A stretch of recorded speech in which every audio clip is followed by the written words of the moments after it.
adventure, intrigue, lost cities, ancient mysteries, and more on this week's episode of East 10 Investigates. Ladies and gentlemen, welcome to the East 10 Outpost. I'm Cody, and tonight I'm going to be your guide into a subject that I find incredibly fascinating.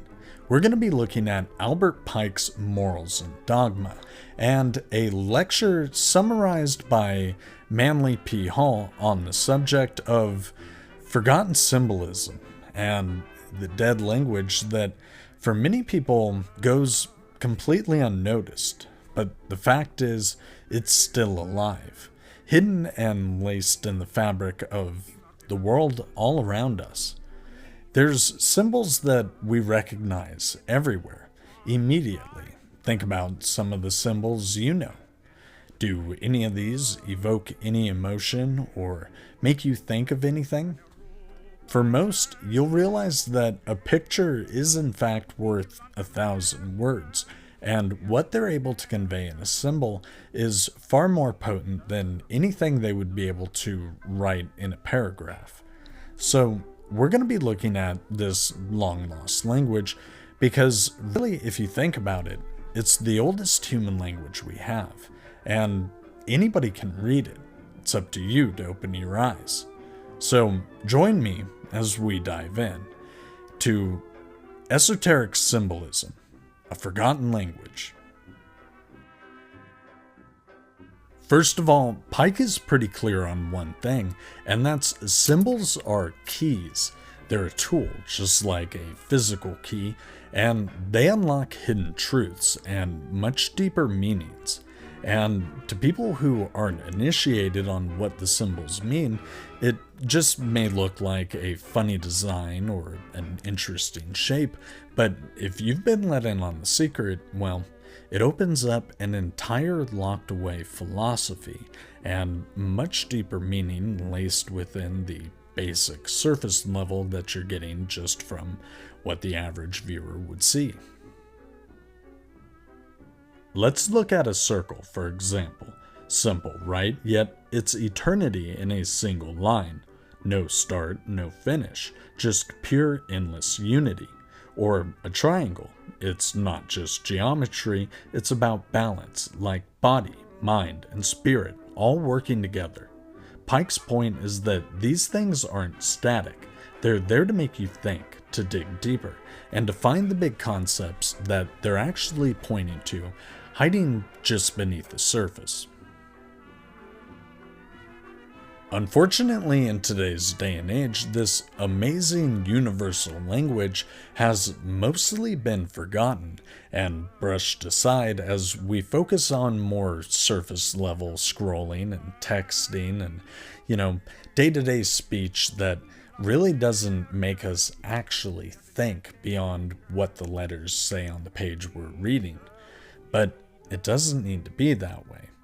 See, in Pike's Morals and Dogma, he tries to point to this exactly, and if you scroll through my channel, as hard to watch as some of my older videos are because I was getting my footing, and frankly I still am, there's some videos in there where I touch on symbols and their importance a number of times because it really is an important language that you can use to transcend time and space.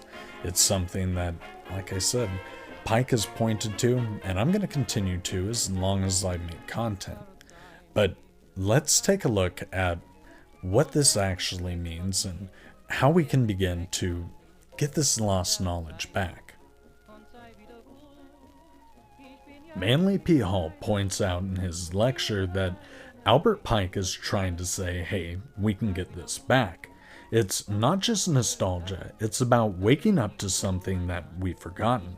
Symbols connect us to what we can't see, linking us to the wisdom of people who came before.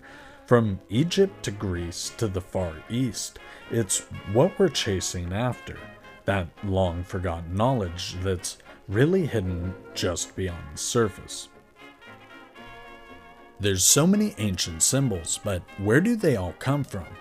Pike points to many around the world, like Egypt with its sphinx and pyramids, or Greece with its mystery rituals, and the East with things like the lotus flower, symbolizing enlightenment. In Freemasonry, it all comes together. The square is about living right, the compass keeps you in check, and the all-seeing eye hints at something bigger watching over all of us. These things aren't just made-up ideas, they're pieces of a much bigger puzzle, handed down through time. Pike shows how every symbol ties back to something ancient, something shared across all cultures, like a universal thread connecting your oldest ancestors right back to you, here, now, in the present day, and it will continue on infinitely as long as we don't lose touch with this. So the real question everybody wants to know, why so secretive and esoteric? It makes people immediately distrustful. Well, fortunately, Pike has an answer for that. See, it's not actually about being secretive. See, the information isn't literally held behind a lock and a key. No, it's a metaphorical one, not a literal one, and anybody can access it, but not everybody will, and that's just the point. See, it's meant to keep the good stuff a little bit out of reach, just like you do with toddlers, right? So if you keep it just a little bit out of reach, you're putting in a bit of a natural filter and making people do a little bit of work for it. And that kind of acts, like I say, as a filter to make sure the right people are stepping forward and approaching that ancient knowledge, and then will be the right stewards to pass it on to the next ones. See, it's, like I say, not hard to get. I've come across it without any official mentors, though there have been people that have been kind enough to answer questions for me and help me along the way, and I'm grateful for that. But all of the information is readily available for people who are curious enough to look. And that's just my thing, isn't it? Always being curious. So, if this has interested you at all, I encourage you to check out Pike's book, because this is only just the beginning and the briefest of summaries on a summary itself from one of Manly P. Hall's lectures, which I will link to down below. But let's get back on point for now. This information is available. You just have to do a little bit of digging. It's that easy. And in case you're not yet understanding the significance of symbolism depth, or your appetite isn't all the way wet and you don't fully buy into why it's important, let's take a look at some of the specific examples that Pike himself points to and get a little bit into the weeds of the actual depth that lies in some of these symbols just beneath the surface. One example is the double-headed eagle from the Scottish Rite. It's looking both ways, east and west, tying together opposites like spirit and matter, past and future, all in one moment. Then you have the pentagram. Forget about the spooky connotations and bad vibes that have been applied to it. It's actually a person standing tall, arms out, head up, like a mini version of the universe. And the pillars in a Masonic lodge, well, they're about strength and stability, paired up like Joaquin and Boaz. They show how opposites can balance out. These aren't random symbols they've picked, they're actually packed with meaning, waiting for the right keymaster to come along and unlock it, and take the deeper knowledge waiting within.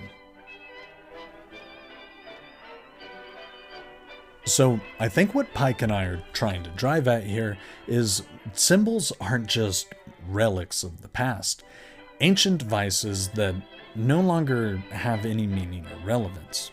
No, they couldn't be further from that. Really, symbols are a time capsule, a letter sent directly from our ancestors straight to us. And if you have the eyes to see it, the ears to hear it, and the brain to process it, Well, symbols have a lot to say. A beautiful and ancient story that transcends time and space, and is something you can use to better your own life, and honestly, the lives of people around you. And in the end, hopefully make the world a little bit of a better place than how you showed up and found it. That's the goal, isn't it? So, hopefully this has inspired you to dig a little deeper. And until next time, my friends, always be indomitable in your quest for knowledge. Don't let anything ever stop you, even when the journey gets a little bit rough. Keep digging, because there's usually treasure waiting for those who are willing to find it. Stay curious, my friends.